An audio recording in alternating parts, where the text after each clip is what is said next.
మాకు కాదు ప్రభూ, మాకు కాదు.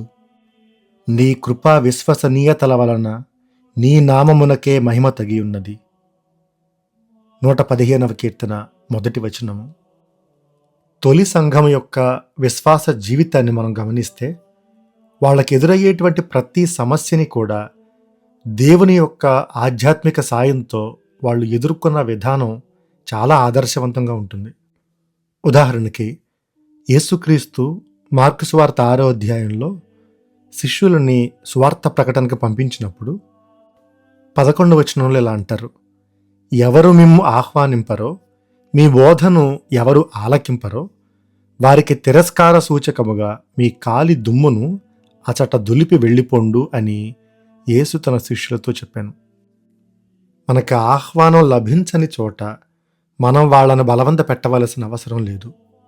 ఆ తిరస్కారాన్ని అక్కడే వదిలిపెట్టి మనం ముందుకు వెళ్ళాలి అని యేసుక్రీస్తు శిష్యులకు చెప్పటం మాత్రమే కాదు, ఆయన యెరూషలేము దిశగా వెళుతున్నాడని తెలిసి సమరయులు ఆయన అడ్డుకున్నప్పుడు, ఆయనకు అనుమతి ఇవ్వనప్పుడు యేసుక్రీస్తు ప్రక్కకు తప్పుకుని వేరే చోటకు వెళ్ళిపోయారు.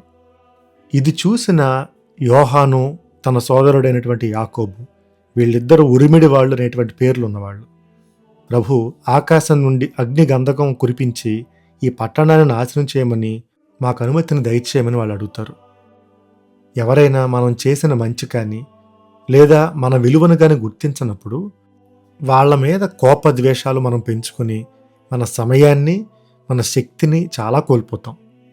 అందుకే యేసుక్రీస్తు వీళ్ళకి సువార్త ప్రకటనలో నేర్పించిన ఒక విషయం, మిమ్మల్ని ఎవరైనా ఆహ్వానించకపోతే ముందుకు వెళ్ళిపోండి అని.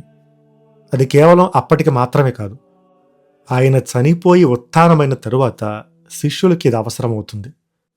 ఈరోజు మొదటి పఠనం అపోస్తుల కార్యాలు 14వ అధ్యాయము 5వ వచనం నుండి 13వ వచనం వరకు. ఈ చిన్న భాగంలో 2 విపరీతాలు మనకు కనిపిస్తాయి, అంటే 2 పరస్పర విరుద్ధమైనటువంటి స్పందనలు.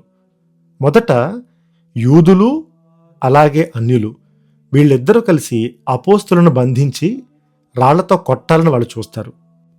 ఈ విషయం తెలిసిన వెంటనే అపోస్తులు యెరూషలేమును వదిలిపెట్టి చుట్టుప్రక్క ఉన్నటువంటి పరిసర ప్రాంతాలకు వెళ్ళిపోతారు. అలా వెళ్ళడం అనేది వాళ్ళ ప్రాణాలను రక్షించుకోవడానికో లేదా పారిపోవటమో కాదు. దేవుని యొక్క ప్రణాళిక, దేవుని యొక్క విధానాలు ఎంత గొప్పగా ఉంటాయంటే, ఒకవేళ వాళ్ళు సువార్తను స్వీకరించి ఉంటే యెరూషలేము నుండి అభివృద్ధి అనేది, శ్రీసభ యొక్క ఎదుగుదల అనేవి ఉండేవి. అలా కాకుండా వాళ్ళు నిరాకరించి తృణీకరించినప్పుడు అక్కడ ప్రకటించబడాల్సినటువంటి సువిశేషము చుట్టుప్రక్క ఉన్న పరిసర ప్రాంతాలకు కూడా అది వెళ్ళగలిగింది. కాబట్టి ఎవరైనా మన విలువని, మన కష్టాన్ని, మనం చూపించే మంచితనాన్ని, మన సహనాన్ని వాళ్ళు పరీక్షించేలా ఉంటే వాళ్ళ మీద కోపం పెట్టుకోవాల్సిన అవసరం లేదు. కానీ దాన్ని అభినందించేవాళ్ళు, దాని అవసరం ఉండేవాళ్ళు చాలామంది ఉంటారు. వాళ్ళ మీద మనం దృష్టిని సారించి మన జీవితంలో ముందుకు వెళ్ళటం అనేది చాలా అవసరం. అలాగే మనుషుల యొక్క అభినందన, మనుషుల ఆప్యాయతలు మనకు దొరకని ప్రతిసారి దేవుడేదో మనకు అన్యాయం చేశాడు అని మనం భావించాల్సిన అవసరం లేదు. ఎందుకంటే దేవుని శక్తి ఎంత గొప్పదంటే, మనకు జరిగిన చెడు నుండి కూడా దేవుడు మంచిని పుట్టించగలడు. పాత నిబంధనలో దీనికి చక్కటి ఉదాహరణ ఏంటి అంటే యోసేపు యొక్క కథ. ఒక బానిసగా తను అమ్ముడుపోయాడు అన్నంత మాత్రాన దేవుడు తనను విడిచిపెట్టాడని కాదు. ఐగుప్తు దేశంలో దేవుడు తనని మరింత ఉన్నతమైనటువంటి స్థానానికి తీసుకుని వెళ్ళారు. అలాగే ఈరోజు సువిశేషంలో కూడా వాళ్ళు రాళ్లతో కొట్టాలని, చంపాలని, యెరూషలేములో సువిశేషం యొక్క అభివృద్ధిని వాళ్ళు నియంత్రించాలి, కంట్రోల్ చేయాలని వాళ్ళు ఎప్పుడైతే అనుకున్నారో, సువిశేషం ఇతర ప్రాంతాల్లో ప్రకటించబడింది. యూదులు నిరాకరిస్తే అన్యుల దగ్గరకు వెళ్ళింది. ఒక ప్రాంతం సువిశేషాన్ని స్వీకరించకపోతే వేరే ప్రాంతానికి అపోస్తులు వెళ్ళి ప్రకటించడం అనేది ఈరోజు శ్రీసభ యొక్క వ్యాప్తికి ఎంతగానో దోహదపడింది. ఇది ఒక విపరీతం, అంటే ఒక ఎక్స్ట్రీమ్. ఇంకోవైపు వాళ్ళు ఎక్కడికైతే వెళ్ళారో లికోనియా అనేటువంటి పట్టణంలో పౌలు, బర్నబాలు చేసినటువంటి అద్భుతాలను చూసి వాళ్ళను దేవుళ్ళుగా, వాళ్ళకి బలులు అర్పించాలని అక్కడున్న ప్రజలు ప్రయత్నం చేశారు. ఇంగ్లీష్లో దీన్ని డెయిఫికేషన్ అని అంటారు. అంటే ఒక మనిషిని దేవుళ్లాగా భావించి పూజించటం, ఆరాధించటం. ఇది కేవలం మన మతంలోనే కాదు, అన్ని మతాల్లో కూడా ఆధ్యాత్మికతని, దైవత్వాన్ని అర్థం చేసుకోవటంలో విఫలమయ్యి ఒక రకంగా ఇది ఒక విగ్రహారాధనలా మారిపోతుంది. స్వార్థ ప్రకటన జరిగేటప్పుడు ఎన్నో గొప్ప కార్యాలు, ఎన్నో అద్భుతాలు జరుగుతాయి. అవన్నీ దేవుని మహిమ కోసం మాత్రమే, దానికోసం ఉద్దేశించబడింది మాత్రమే ఇది. కానీ ఆ క్రమంలో ఒక్కోసారి ఏం జరుగుతుంది అంటే, ఇదంతా కూడా దేవుని మహిమ కోసం అని మరిచిపోయి మధ్యలో ఉన్నటువంటి ఈ మనిషిని, ఈ దేవుని యొక్క సేవకుణ్ణి దేవుడిగా భావించటం, ఇది ఒక ప్రమాదంగా ఉంటుంది.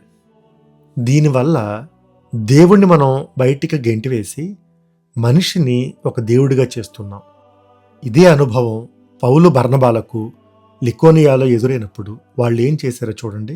14వ వచనంలో, ఇది విని బర్నబా పౌలులు తమ దుస్తులను చింపుకొని జనసమూహము మధ్యకు పరిగెత్తుకొని వచ్చి, ఓ ప్రజలారా, మీరు ఎందుకిట్లు చేయుచున్నారు? మేము కూడా మీ వలె మానవ మాతృలమే గదా. ఇది నిజమైనటువంటి స్వార్థీకరణ.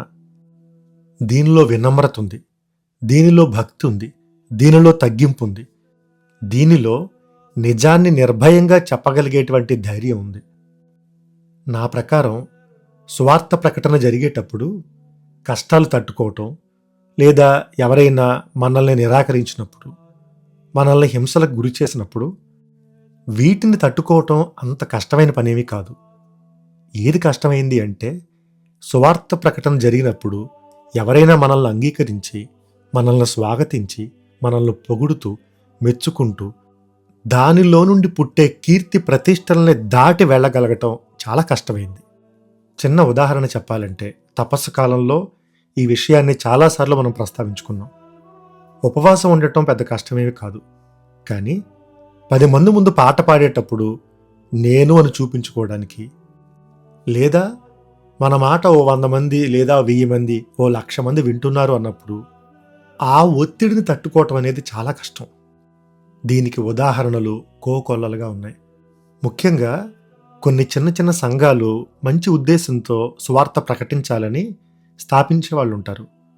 అలాగే మన కథోలిక సంఘంలో కూడా చిన్న చిన్న ప్రేయర్ గ్రూప్స్ ఉంటాయి. మరియదళమని, యూత్ అని, ఇలా మనకు తోచిన రీతిలో మనం దైవ ప్రకటన చేస్తూ ఉంటాం. ఇవన్నీ మొదలుపెట్టినప్పుడు దానిలో చాలా నిజాయితీ ఉంటుంది, ఏదో చేయాలనేటువంటి తపన ఉంటుంది, నా కోసం అనేటువంటి స్వార్థం ఏది ఉండదు. కానీ ఎంతవరకు అంటే, ఇదంతా కీర్తి ప్రతిష్టలో రానంత వరకే. ఎప్పుడైతే కీర్తి ప్రతిష్టలు వస్తాయో, ఎప్పుడైతే 10 మంది దృష్టి మన మీద పడుతుందో, అప్పుడు అసలైన పరీక్ష మొదలవుతుంది. ఇక్కడ మనం ప్రజలను తప్పు పట్టలేం, ఎందుకంటే అజ్ఞానంలోనో తెలియని తనంలోనో వాళ్ళు ఇలాంటి తప్పులు చేస్తూ ఉంటారు. చాలామంది దివ్య సత్ప్రసాదం తీసుకోవడానికి వెళ్ళినప్పుడు గురువు కాళ్ళకి నమస్కారం పెట్టేవాళ్ళు చాలామంది ఉంటారు. అది వాళ్ళు మంచి ఉద్దేశంతోనే, మంచి మనసుతోనే, విశ్వాసంతోనే చేస్తున్నారు. కానీ ఇంతవరకు పర్వాలేదు, దీన్ని దాటితే మాత్రం అది మోతాదు మించినట్టే అని చెప్పవలసిన బాధ్యత సంఘ కాపరులది. ఈరోజు మొదటి పట్టణంలో చూడండి, లికోనియా వాళ్ళు బర్నబా పౌలకి బలి అర్పించాలనుకున్నారు. వాళ్ళ అజ్ఞానం అది, వాళ్ళు ఉన్నటువంటి పరిస్థితులు, వాళ్ళ సంస్కృతి అట్లా ఉంటుంది. కానీ పౌలు బర్నబాల యొక్క స్పందన ఏదైతే ఉందో, బట్టలు చించుకొని ఇలా చెయ్యొద్దు అని చెప్తారు కదా, అది నిజమైనటువంటి స్వార్థీకరణ. ఈ సందర్భంలో మనం గమనించాల్సిన ఇంకో విషయం, అపోస్తల కార్యాలు 10వ అధ్యాయంలో కొర్నేలి పేతురు కాళ్ళకు నమస్కరించినప్పుడు, నేను కూడా మనుషుడనే కదా, లెమ్ము అని అంటారు తప్ప బట్టలు చించుకుని ఇలా ఎందుకు చేస్తున్నావు అని దాని గురించి ఒక సందేశాన్ని, ఒక ప్రసంగాన్ని చేయటం మనం చూడం.